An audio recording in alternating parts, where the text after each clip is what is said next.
I read the message in silence. The chatter around me faded. Forks scraped plates, glasses clinked. Someone laughed too loud. I smiled. 2 days later, their lawyer called. His voice was tight.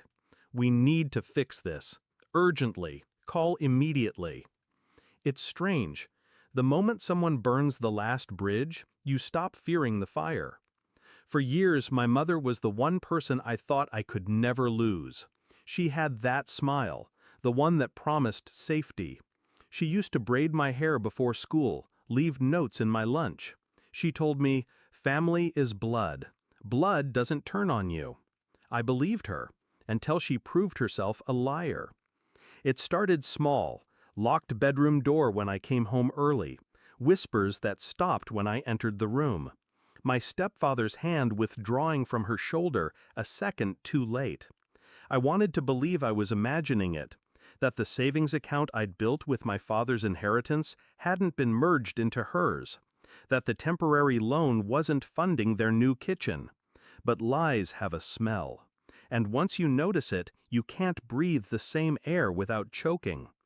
The truth came in a single piece of mail. My father's house, my house, quietly signed over. Her signature neat, my stepfather's just beneath. My name, nowhere. I didn't confront her, not yet.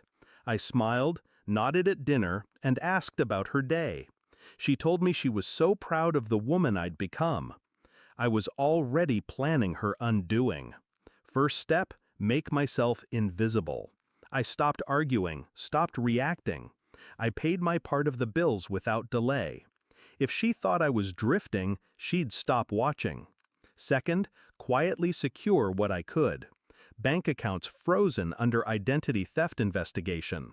My lawyer, a friend from university, filed an injunction over the property transfer, all under sealed court notice so she wouldn't get the letter for weeks.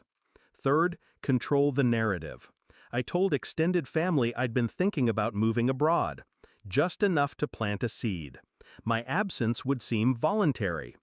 By the time she texted me, "Locks changed, you have no home," she thought she'd won. 2 days later, I walked into her lawyer's office. Not mine, hers. He looked like he hadn't slept, he asked. I said nothing. She can't legally evict you without proper notice, especially not from a property under litigation. This could get messy. I leaned back, watching him squirm. I'm fine with messy. The court date came fast. My mother arrived in pearls and that old fake warmth. My stepfather stood beside her, hands clasped like a churchgoer. The judge was brief. The transfer of ownership was invalid. The inheritance was to be restored. And, this was my favorite part, the legal fees would be paid from their joint account. I didn't look at her when the gavel fell. But my revenge wasn't in the courtroom. That was just paperwork. The real moment came weeks later, at another family gathering. She was hosting this time, all polished smiles, playing the gracious matriarch. Halfway through dessert, my aunt leaned in, loud enough for the table to hear, "So, you're moving back into your father's house?" I nodded, slowly. Yes. The court ruled in my favor. Apparently, forged signatures don't hold up too well. Silence. Forks mid-air. My mother's face didn't crack, but her hand trembled just enough to rattle her teacup. I kept my tone light. "Oh, and the locks? I changed them again. You'll need to return the spare key." She didn't meet my eyes for the rest of the night.